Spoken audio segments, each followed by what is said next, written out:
Mayflower. What does that mean? It's city. But didn't the Mayflower come over with Columbus?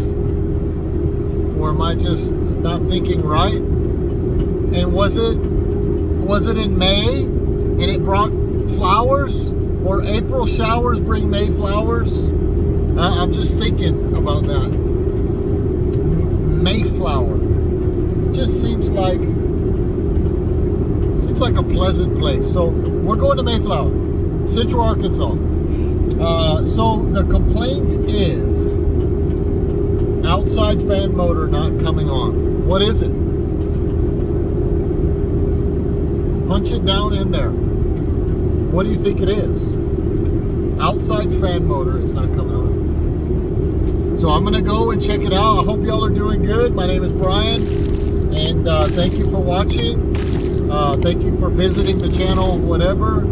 Share it if you like it. So, Mayflower.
Here we go.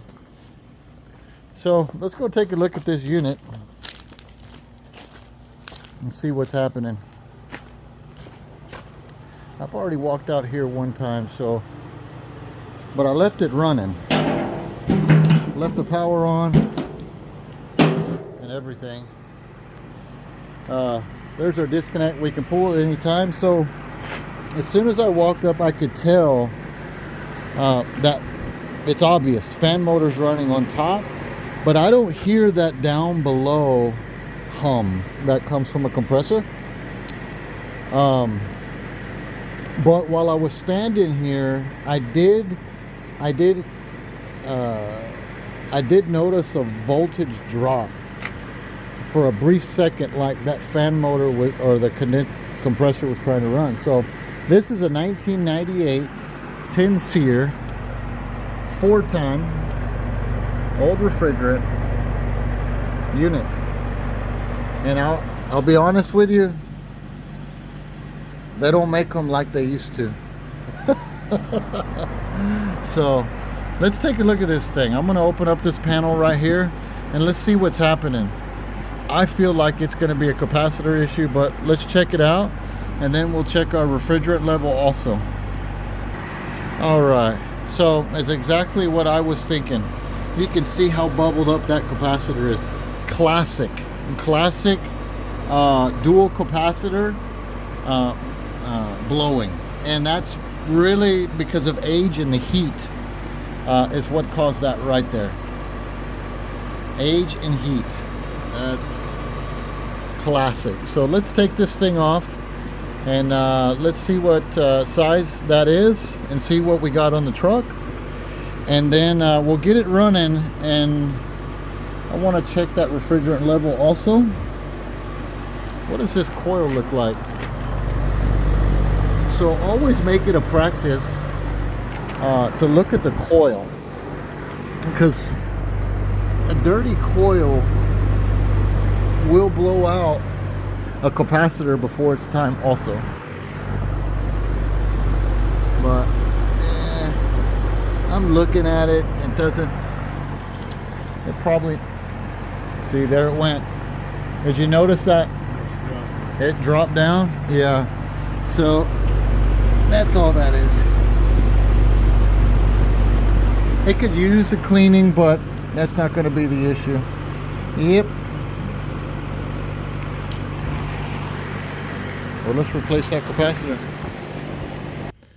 All right, so let's just pull off this capacitor. So we still have our 24 volts on our contactor, but our high voltage is broke free here. So the circuit's broken, so we're just gonna pull this guy out right here. As a matter of fact, I'm gonna zoom out just a little bit here. There we go. That way you can see better. Now, what do we got? Hey, come on, little fella, you need to zoom in on that. You know, it may not zoom on that, but we've got a 55/5. You can see that right there. So I know I've got a 55/5. So let's go and get that from the truck. And then, all right. So let me go get a capacitor, and then I'm going to get my gauge, stick it on that little fella. Let's see what's happening. Okay. This is exciting. Yeah, I learned a lot. Yeah, come on.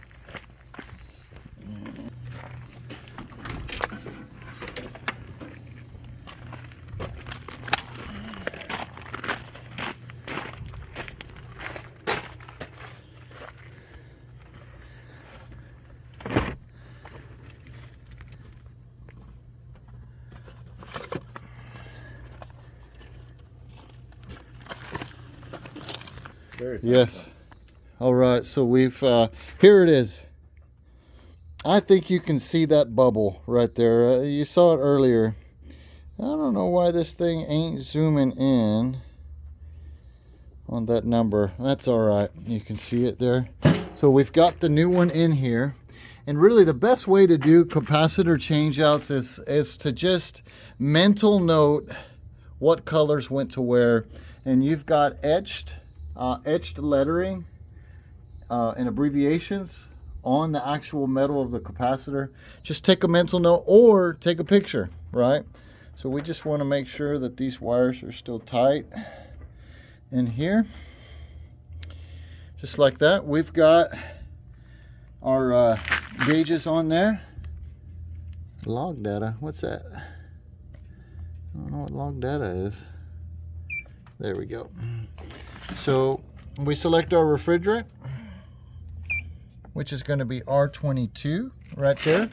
So this particular system has a piston inside, it doesn't have a TXV.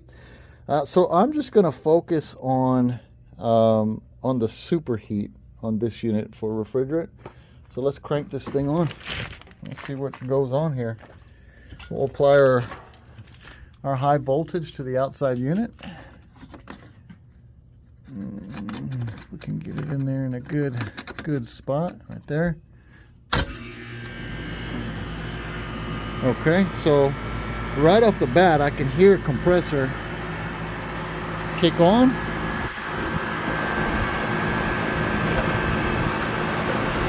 No, that's not the correct top for that. Yeah, you can hear that compressor. It's loading up right now with refrigerant. So our pressure right now is at about 76, 77 is going up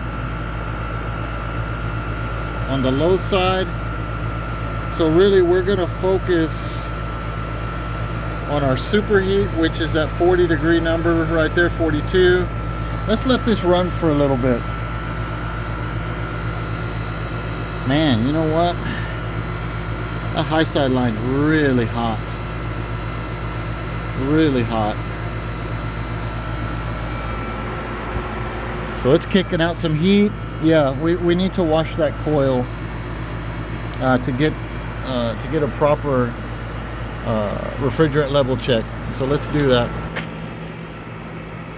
All right, so we're letting it run. I haven't cleaned out that coil yet, but the temperature of that coil's dropping. Now we've got 27 degrees. We had 42 before. We want that number around 20 or lower. Remember, this is a manufactured home. So anytime you have a manufactured home, the ductwork, the static pressure is weird, okay? So you're probably going to get a really low superheat when it's charged right. So let's clean this thing out.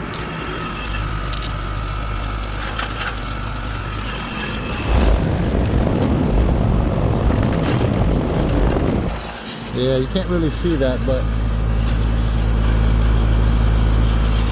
we're removing some dirt. It's brown. Sometimes you can watch it from the top. You can see how it's removing it.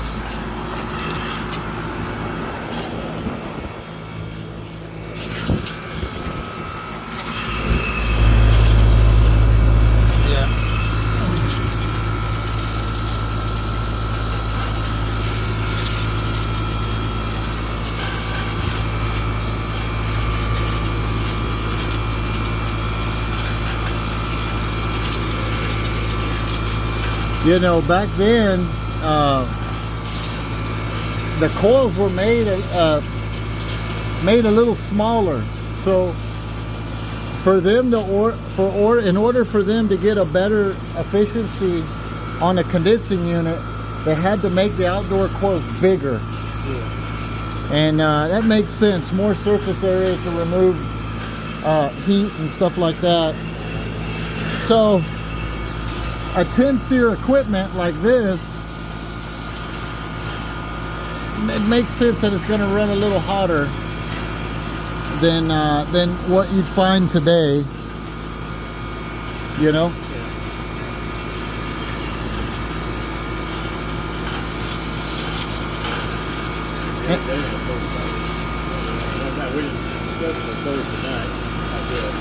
Yeah.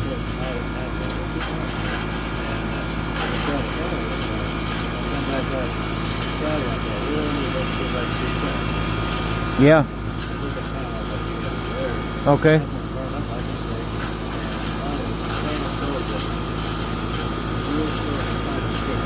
Finally kicked on.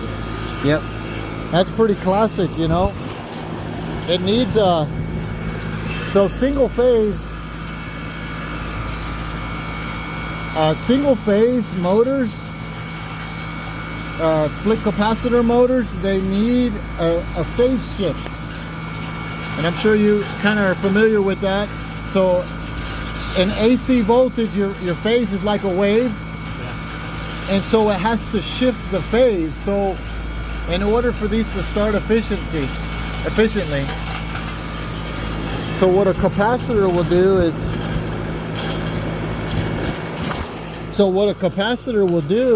instead of like your AC phase going like this, it'll shift it, so you'll have this.